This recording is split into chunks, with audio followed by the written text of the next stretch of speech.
Good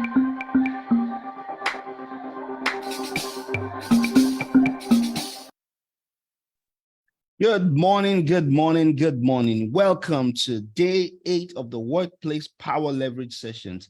This is a 31-day accelerator for value-driven professionals, and the goal is pretty simple. I want to help you win at work and in life. And you know how I did that? I give you 9 specific power leverage that is going to help you in your way to accelerate your career by improving the recognition you get at work so you can earn the kind of income that helps you to live the life you want to live. Good morning, good morning. Yes, Shokwe, I saw your message. Good morning. Thank you very much for joining me. Yes, yesterday we started our conversation on your third power leverage. Yeah, we started on the conversation on the third power leverage. And I hope that you guys have been able to do your assignment for yesterday. Your assignment for yesterday was pretty simple. Ask 5 people for money. It doesn't matter the amount.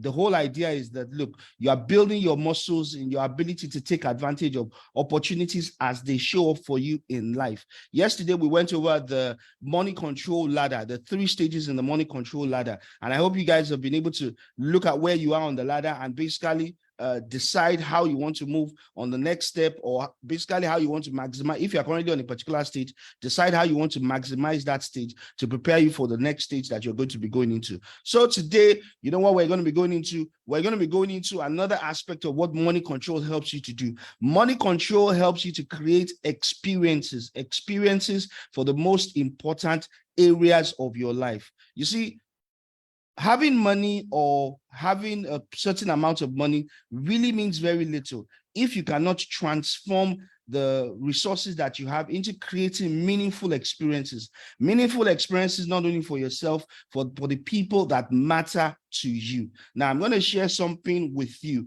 and this basically summarizes what I would call my own definition and essence in terms of the most important areas of your life. So, let me just share this in a moment. Good. Yeah. So, yeah, I've got another triangle. I'm sure for some of you who are like, oh, another triangle. Yes, another triangle. I have another triangle I'm sharing with you. I call this the full life triangle. This was something that I developed for myself a couple of years back. And what did I use this to do? I basically used it to be able to bring out what are the most important aspects of my life. Not only the most important aspects of my life, also in terms of how they stack up in terms of hierarchy, which one is important, the level of importance that each one of them has. So for example, on the topmost, I have relationships that define me. Well, I said define you, doesn't really matter. And the first one is God, my spiritual relationship with God, my physical relationship in terms of how I take care of my body, personal leadership in terms of what I focus on, in terms of how I try to grow myself mentally, emotionally, and intellectually. Relationships that refine me, I have my accountability circle. Within my accountability circle, I have my accountability friends, I have masterminds, I have coaches and mentors that speak into my life. And then I have my marital relationship and I have my parenting relationship. Now, you're probably wondering, why would parenting be this high up in the ladder? Now, the reason why I put parenting high up in the ladder is because I asked myself, who are the people who are most likely to be impacted by the decisions I make in my everyday life? And I realized something.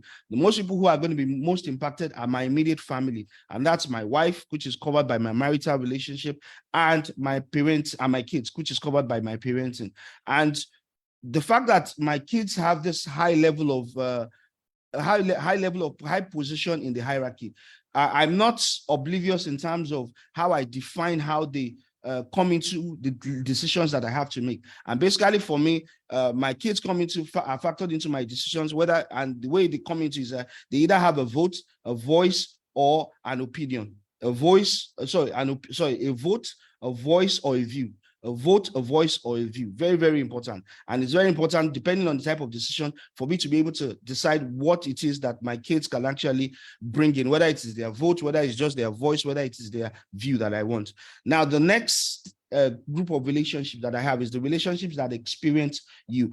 In this case, I have my social network, I have financial in terms of how I manage money, I have my church, I have my work, and I have my community. Now, these are the most important relationships for me. And this is the way in which I've been able to put them in a way that anytime I see them, I know where each person is.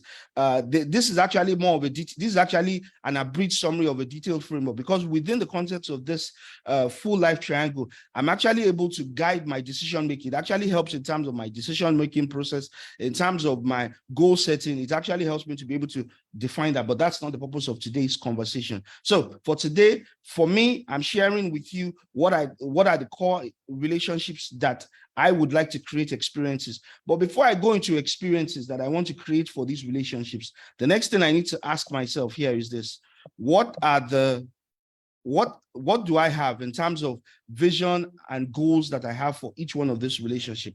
And so that forms the basis of what I call my vision chart. So for every one of these areas of life, I have an overall life vision. I want to live a life that celebrates how I value God and the people that God has given me the opportunity to experience different seasons of life with.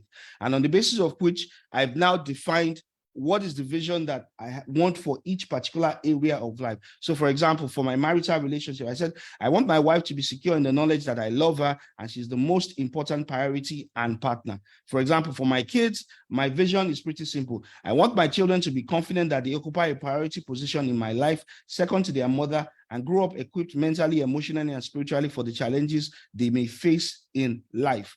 Work, I've said, I want to give so much value at work to my employers and colleagues that work becomes a platform to connect with people and bring God into the relationships. For example, for my social circle, I said I want to maintain relationships with people that shows I want to bring out the best in them and not just extract value from them for my benefit alone. For example, within my community, my vision is basically this: I want to serve the people in my external circle in a way that lets them appreciate how God values them and brings them closer to knowing Him. For example, in terms of my finances, the vision that I have for it is I want to use my finances in a way that provides security for my family, opportunity for mutual enjoyment, and support causes that I believe in. For example, within my accountability circle, I want to have relationships in my life with people who can hold me accountable for key decisions and who are assured that the advice and time in my life are valued.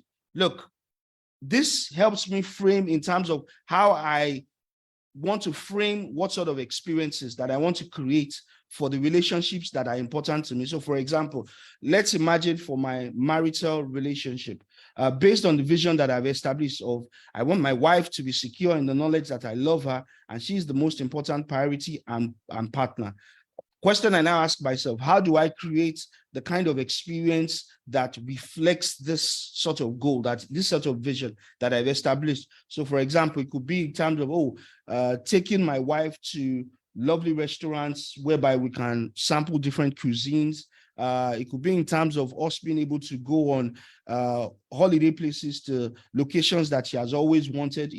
It's the most important thing is this: by being able to establish a vision, I'm able to know in terms of what it is, what sort of experiences I want to create, and how those experiences feed into the money control in terms of how I'm basically allocating resources, how I'm basically aligning my resources to the most important thing per time. And so that's the way in which I want you to frame the experiences you want to create in the relationships that are important to you. You don't necessarily have to go with the way in which I've gone in terms of the different relationships that, you may not have as much as this level of relationship. And one of the things I'm always very careful about, especially when I teach about the full life triangle, is that, look, depending on each stage of life, you probably might have different important variables. So there are some aspects within the full life triangle that may not be important to you at a particular season of life, and it's very much okay. You just have to know that, look, at this season of life, this is not important to you. And if this is not important to you, look, focus on what is important to you and let that be the focus of the direction in which you are working towards. So it's pretty simple. Today is really, really much of a short session because today is more just a build up of what it is that we've done yesterday. So today, what I need you to do is basically, so let me pull up today's assignment sheet so that we are together. Where is this? Okay, yeah, good, gotcha. Okay, good. So today, you have two core assignments you need to do within the workbook that you have. Number one, you need to define your financial vision statement. So for example, I've given you my own financial vision statement. I said, I want to use my finances in a way that provides security for my family, opportunity for mutual enjoyment, and support causes that I believe in. So I want you to do exactly that same thing. I want you to write your own financial vision statement, whatever it is, however it is you want to frame it. Sit down. Fortunately, today is a Saturday, so it probably gives you a bit of thinking time to be able to do some of these things. So sit down, define what you call your financial vision statement. Once you've been able to define that, the next thing you now have to do is look at the key life areas that are important to you, and ask yourself, what are the experiences you want to create in those life areas, whether it is in your health. So for example, you might tell yourself, for example, for me, one of the visions that I have for my body is, I want to keep my body in a shape and rhythm that allows me to serve God and the relationships that He has given me. So that means in terms of what it is I do for my body, it's very important that I keep it in a tip-top performance that allows me to be able to serve the people that I currently have the opportunity of spending life with. So that means in terms of what it is that the experiences I want to create in terms of how I want to eat, how I want to show up, whether I want to join a gym, opportunities I want to have for relaxation and rest, all those sort of things. You can start incorporating it into the experiences you want to create. So this weekend, one of the reasons why I've made this weekend slightly a bit light is I know that it's not impossible that some of the assignments from yesterday, you probably might not have been able to catch up on it. So it's going to be a lot easier for you to be able to catch up on some of these assignments that you have had outstanding for the last couple of days. So today, I've shown you the assignment for today. And if you have outstanding assignments from the previous days, please try as much as possible to catch up on it. And if you have any questions you'd like to ask me regarding your questions, if there's any area that you want me, what I'm going to do is I'm going to create a post on our Facebook group, and on that post you'll be able to. I'll just encourage you, put your questions, anything you want me to clarify. So there's going to be a post for questions. There's going to be a post for your assignments. So if there's any feedback you want me to give with regards to your assignments, you can just do that. And I mean, you can just go on that post and just comment on it, and then I would respond and give you feedback. So I'm going to have two posts, one for your questions and one for if you want any feedback regarding the assignments that you have done. So thank you very much once again for joining me today. I hope very much that, look, you're able to do these assignments, because really these assignments are really what helps you in terms of framing the lessons and the transformations that I'm expecting over the course of these 31 days. I'm here for you over the next 31 days. If there's any support that you believe that you need from me, whether it's in terms of specific questions you want to ask or areas that you seek clarification in terms of what it is that please go on the Facebook group, respond, put your comments on the specific post that I've highlighted, and I look forward to meeting with you again tomorrow. And I want to wish you guys a wonderful weekend, a good time with your family. I hope a good time for you to have a bit of R&R. Thank you very much.